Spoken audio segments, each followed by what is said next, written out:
It's Christmas 1900.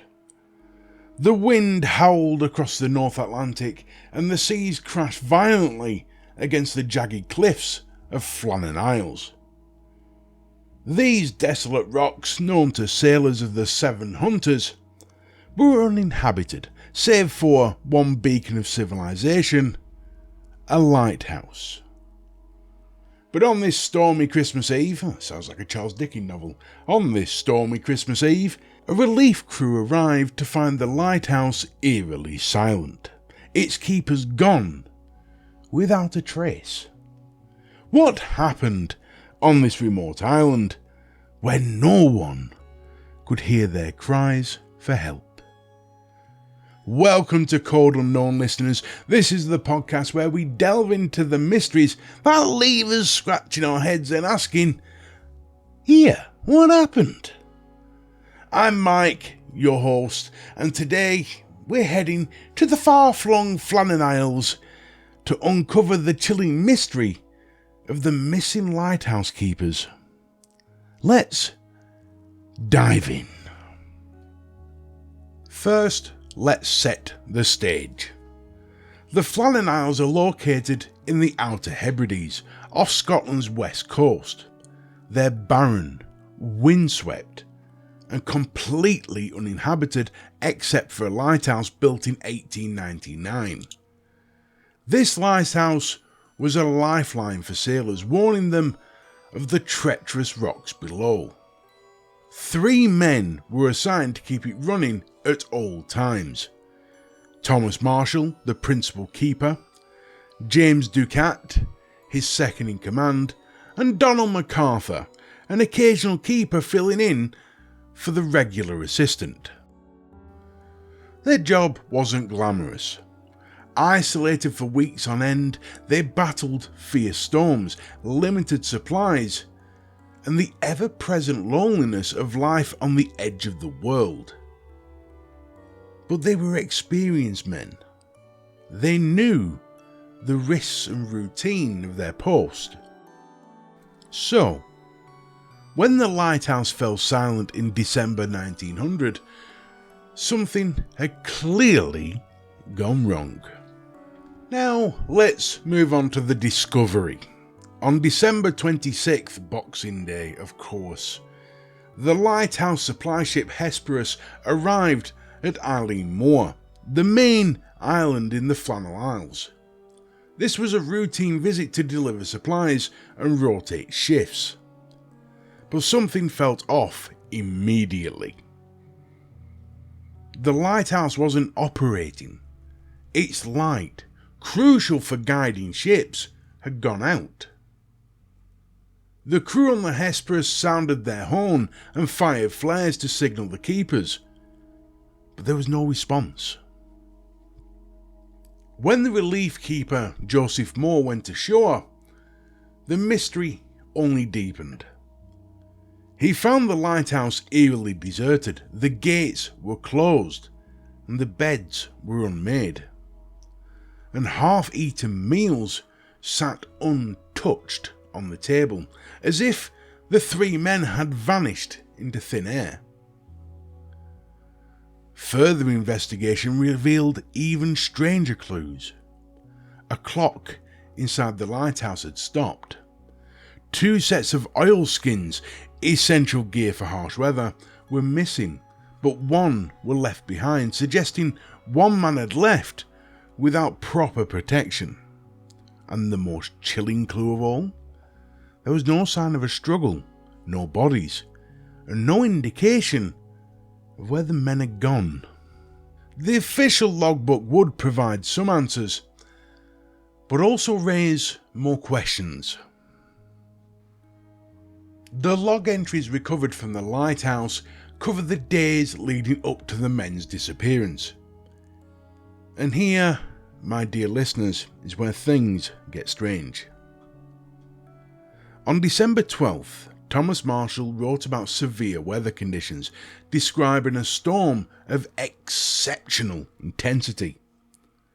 He noted that James Ducat was unusually quiet and Donald MacArthur, normally a tough and gruff man, had been weeping. Strange behaviour for seasoned lighthouse keepers.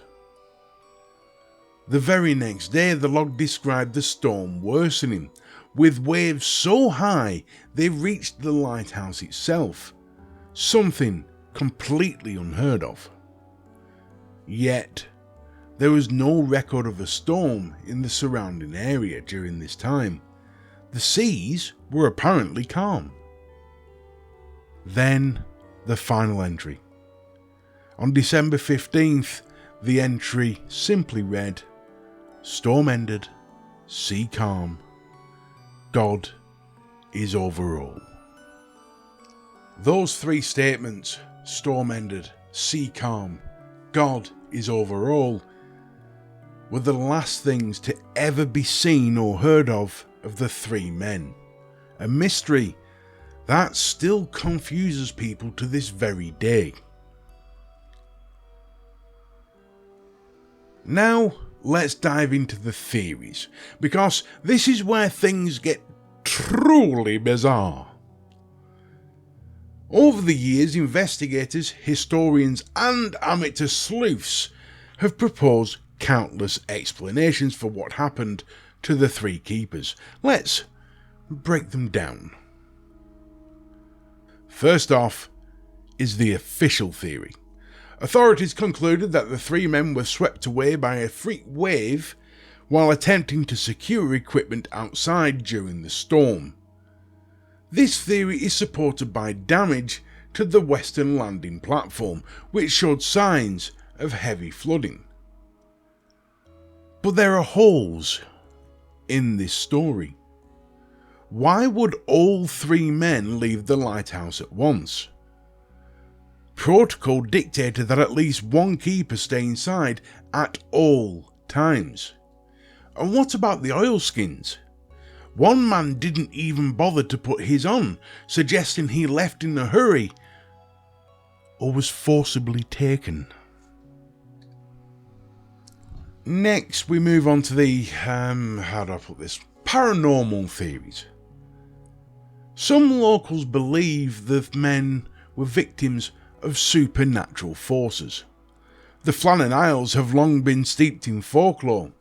They were said to be home to fairies and vengeful spirits. Could something otherworldly have driven the men to madness? Or worse? Then there's the idea of foul play. Could one of the keepers snapped under the stress of isolation? Maybe an argument turned deadly, and the aftermath was covered up, or perhaps an outsider, a pirate or passing ship, landed on the island and left no witnesses. Over the last 100 or so years, there have been countless studies on the effects of isolation on the human mind. More often than not, being isolated turns out to be a detriment to the human psyche. Something that is clearly evident when you look at the logs. As Donald MacArthur, a man described as tough and gruff, had been weeping, which is, to me, at the very least, a sign that isolation was having an effect. The extent of which we don't know. I mean, to be fair, the guy could be weeping because he stubbed his toe. That normally happens to me. You know, you stub your toe on the freezing cold floor and you have a little weep, and maybe Thomas Marshall caught the tail end of that. We'll never know. Finally, we have the theories that, well, normally I would say are wild and out there. Hell, I've said wild and out there about these kind of theories before, but given what's recently happening in Congress over the pond, maybe they're not as crazy after all. Some suggest the men were abducted by aliens, citing the strange weather and the logbook's cryptic entries. When you look at this theory with a critical eye, tactically it makes sense. I'm just going to put it there. Tactically, it makes sense.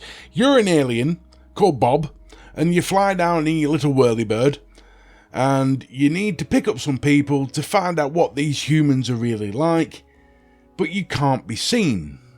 What are you going to do? You're going to find a light in the middle of nowhere. Ooh, that'll do. Let's have a look. You fly down, you see 3 people. Ooh, let's have a look. That'll do. You could pick those 3 up without any problems at all and without any witnesses.